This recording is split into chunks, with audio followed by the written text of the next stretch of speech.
Equinox FM. Tous les vendredis, de 10h à midi, Mickaël Thury vous propose l'essentiel des souvenirs. L'essentiel des souvenirs. Excellent début de journée à toutes et tous, il est 10h. Je suis non-voyant de naissance et en fait je suis bénévole à Equinox FM depuis une dizaine d'années. Je présente une émission Souvenirs à raison de 2 heures par semaine et là en fait je réalise ma technique en mettant des étiquettes d'IMO sur la table de mixage pour savoir à quelle tranche, à quel bouton correspond telle fonction. Je prépare mes playlists à la maison et je les note en braille sur feuille pour les avoir le jour de l'émission et donc pour pouvoir annoncer et désannoncer mes chansons. Bien bonjour tout le monde, Mickaël Thury pour vous accompagner jusqu'à midi. Je suis très heureux de passer ce vendredi 25 janvier en votre compagnie. On pense trop souvent à tort que les activités d'une personne non-voyante sont limitées. Mickaël nous prouve le contraire. Il n'a jamais vu, mais pour lui ce n'est pas un frein. Je sais pas si ma vie serait fort différente dans le sens où j'aime bien ce que je fais. Est-ce que j'aimerais les mêmes choses si je voyais? J'aurais peut-être moins de limites. Oui, je ferais du foot ou je conduirais une voiture. Au niveau des métiers, c'est pas que j'aime bien spécialement un métier manuel et que je me serais lancé là-dedans. Donc moi, le social ou la communication, ça me va très bien. J'ai pas l'impression qu'il y a un talent ou il y a quelque chose qui a été spécialement gâché par le fait de ne pas avoir. De son côté, Martine est non-voyante tardive. Elle aussi dépasse les clichés en pratiquant l'équitation. J'ai une rétinite pigmentaire, tubulaire, je voyais dans 2 petits macaronis, et à peu près 6 ans, je ne vois plus du tout. Et on s'est expliqué pourquoi? C'est une maladie héréditaire. Quand on perd la vue, je passe par 3 phases. Le déni, la déprime et la réaction. Donc c'est vrai, quand on m'a annoncé que j'avais une rétinite pigmentaire, pour moi, c'était tout était fini, je ne savais plus rien faire. Et puis après, j'ai commencé à vouloir m'en sortir. Mais ici, voilà, c'est vrai qu'après 1 heure d'équitation, la fatigue, c'est ça. Il faut que je me reprenne un peu au niveau de la concentration pour pouvoir recommencer à continuer ma journée. Pour le cercle, Martine, en cercle. Ça s'est directement bien passé avec Martine? Oui, directement. J'ai hésité quand même à dire oui. Mais dès la première rencontre avec Martine, ça m'a émue très fort et j'ai eu envie de m'investir. Parfait Martine, super. Et maintenant tu réélargis ton cercle. Voilà, et là il est au bord de piste. Mélanie est la coach d'équitation de Martine. Elle a dû adapter sa façon de travailler. Et ça demande plus d'attention qu'un cavalier ordinaire puisqu'il faut vraiment regarder à tout le temps et beaucoup parler. En fait, Martine se repère vraiment à ma voix. Donc en fonction de ma voix, elle sait plus ou moins où elle se trouve. Tourne un peu à gauche, Martine. Là, t'es devant le camion. Et là, tu épices ta main droite. Un petit peu vers la gauche, Martine. Par rapport à quelqu'un qui justement ne voit pas, on doit être plus attentif et toujours le reguider. Et maintenant, tu gardes ta droite.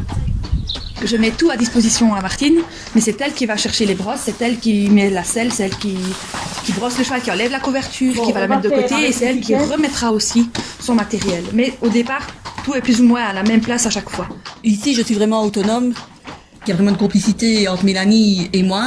Et même, elle apprend aux autres à faire attention à mon handicap, à veiller qu'ils rangent les choses dans l'ordre. Œuvre à la lumière, Mickaël, bonjour. Excellente initiative, monsieur. Je vais voir avec ma collègue un petit Comme Mickaël, on peut être non-voyant et gagner sa vie. Je travaille ici en tant que téléphoniste à la SBL La Lumière. Je travaille avec un ordinateur sur lequel on a mis une synthèse vocale. C'est un lecteur d'écran. Et il est en fait relié à une barrette braille pour le support écrit.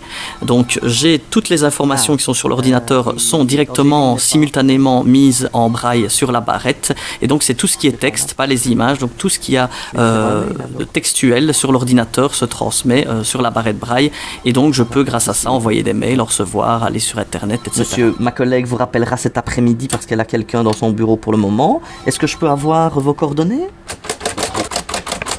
Il n'y a pas de souci, je transmets à Véronique. Micro-ondes haute puissance. Cuisson haute aux pommes de terre en robe de champ. Martine participe une fois par mois à un atelier de cuisine, l'occasion pour elle de démontrer à nouveau son autonomie. Je suis en train d'éplucher les pommes de terre qui vont faire partie du waterzooï de poisson. Comment est-ce que tu fais pour ne pas te couper? Mettre bien la lame du couteau, mettre les doigts au bon endroit. Alors maintenant, la difficulté ici, c'est de voir si la pomme de terre a été pelée jusqu'au bout. Comment est-ce que tu le sais ça? Tu passes de façon méthodique. C'est-à-dire? Et moi ici, je fais en circulaire, donc vraiment contre le bord où je sais qu'il y a de la pelure, et puis je tourne.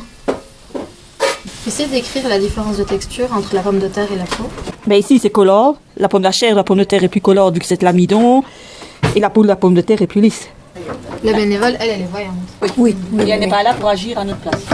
C'est vraiment juste vous accompagner. Voilà, tout à fait. Voilà. Ou si on est en difficulté, de pouvoir l'appeler Par exemple, quoi comme difficulté? pour regarder si un aliment est cuit ou si on a les bonnes doses. Ah, comment est-ce que je vais sentir que ça bouge? Je vais écouter. Ça va faire des bouillons à la surface de la casserole. C'est comme ça que je vais voir que ça bouge. Qu'est-ce que t'entends exactement? Des blocs. Ou parfois, on veut cuire 10 minutes les légumes, on a mis la minuterie. Ah, ça boue, Viviane. Voilà, là ça bouge, ça fait des bouillons. On va pouvoir dresser le tout. Et tu connais Michael? Oui, on travaille parfois ensemble en binôme pour les sensibilisations. Pour vérifier que j'ai tout mangé dans l'assiette, je pars de l'extérieur, donc je mets ma fourchette au centre de l'assiette et avec le couvert, je ramène. Ça va, ça a l'air d'être cuit. Je ramène sur ma fourchette. Voilà. Michael et Martine prennent de leur temps plusieurs fois par an pour expliquer leur non-voyance à des étudiants. Donc alors aujourd'hui, nous allons faire une sensibilisation au handicap visuel. Donc nous allons recevoir une école. Et alors on montrera, en faisant un petit jeu de rôle, comment guider une personne qui ne voit pas de manière sécurisée. Vous allez me suivre, ok? On va voir un petit peu comment on va guider une personne non-voyante. Comment est-ce que tu ferais? On va imaginer que je suis dans la rue. Tu ne connais pas, mais tu as l'impression que je suis un peu perdu. Je suis au bord de la route, je ne traverse pas. Ça fait 2 minutes que j'attends. Qu'est-ce que tu ferais? Je vous demanderai déjà si vous voulez de l'aide. Ensuite, je vous tiens par le bras. D'accord. Ça, c'est très bien. Déjà, la première chose, c'est proposer son aide et pas l'imposer. Tu mets ton bras le long du corps, de ton corps, voilà. Ouais. Et en fait, tu vas marcher un peu devant moi. Et on va marcher. On va marcher tant qu'on peut. Quand tu as de la place. Vas-y. Après, il n'y a plus moyen de tourner. Voilà. Alors, si c'est serré, tu plies ton bras derrière ton dos. Moi, je comprends, je passe derrière toi. Voilà. Et une fois que c'est plus serré, tu le remettre ton bras. Voilà. Qu'est-ce que ça implique de faire comme ça? Que je lui tienne le bras. C'est plus facile à comprendre pour vous. Voilà. Et en fait, elle a besoin de rien dire. Une fois qu'elle tourne, je vais sentir les mouvements qu'elle fait. Et une fois qu'elle met son bras derrière le dos, si elle va monter une marche, vu qu'elle est devant moi, alors c'est ça qui est important, c'est qu'elle est un peu devant moi. Donc elle va à chaque fois anticiper les obstacles. Elle peut marcher à son rythme, il n'y a pas besoin de dire attention à droite, à gauche, devant. En fait, je la suis simplement. Martine et Michael parviennent aussi à se débrouiller au quotidien grâce à de nombreux gadgets comme des micro-ondes parlants, détecteurs de couleurs ou montres en braille.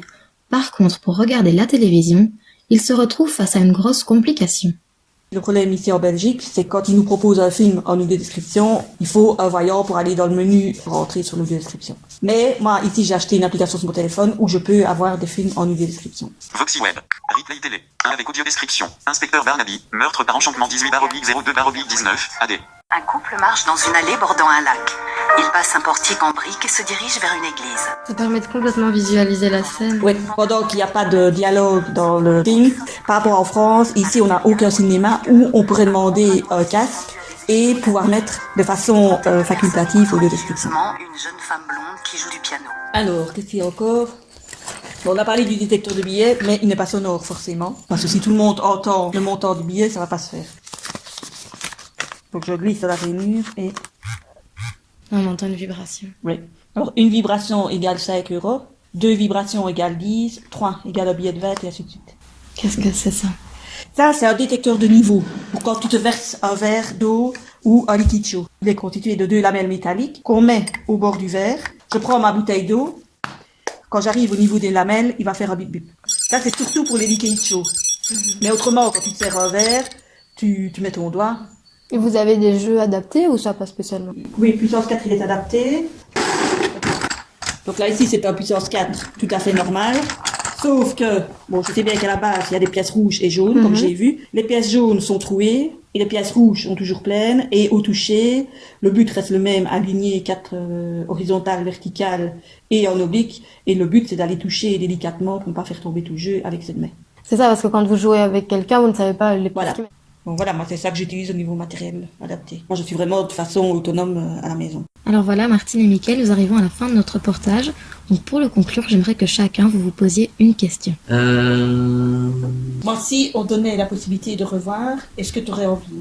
Oui, j'aurais envie, par curiosité, mais aussi parce que, clairement, on aurait moins de limites, mais ça me ferait peur, parce que c'est quand même tout réapprendre, changer un peu limite de vie, Et alors, Martine, une question.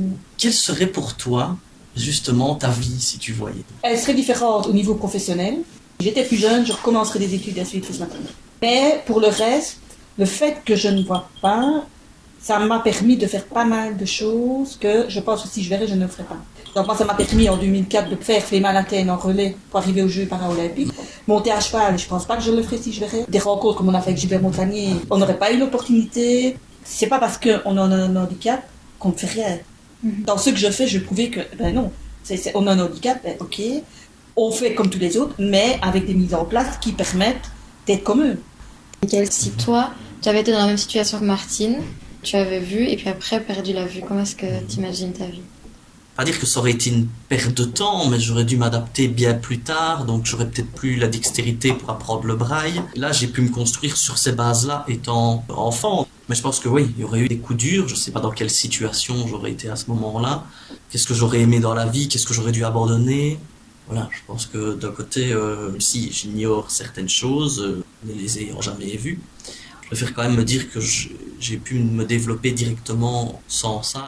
Et donc, moi c'est pas mal non plus de discuter avec toi parce que souvent on pose la question, est-ce que c'est mieux d'être non-voyant de naissance ou d'être comme vous? Ben, ici maintenant j'ai un autre regard aussi, je pourrais me permettre de pouvoir donner un petit voilà, des éléments, parce que tout le monde aurait peut-être une réponse différente, mais c'est vrai que tu pourrais dire, ben voilà, il y a des points positifs dans telle situation. Je pense que dans chaque situation, que ce soit la tienne ou la mienne, ben, il y a des points positifs. Je pense que les choses n'arrivent pas par hasard, donc c'est que tout ça devait arriver, tout ça devait se passer comme ça, et c'est très bien ainsi. Et le tout, c'est de pouvoir transformer les outils et les choses qu'on a en main, qui sont en nous et en notre possession, en belles choses, et que ça puisse avoir des répercussions positives sur notre vie, et qu'on puisse être heureux.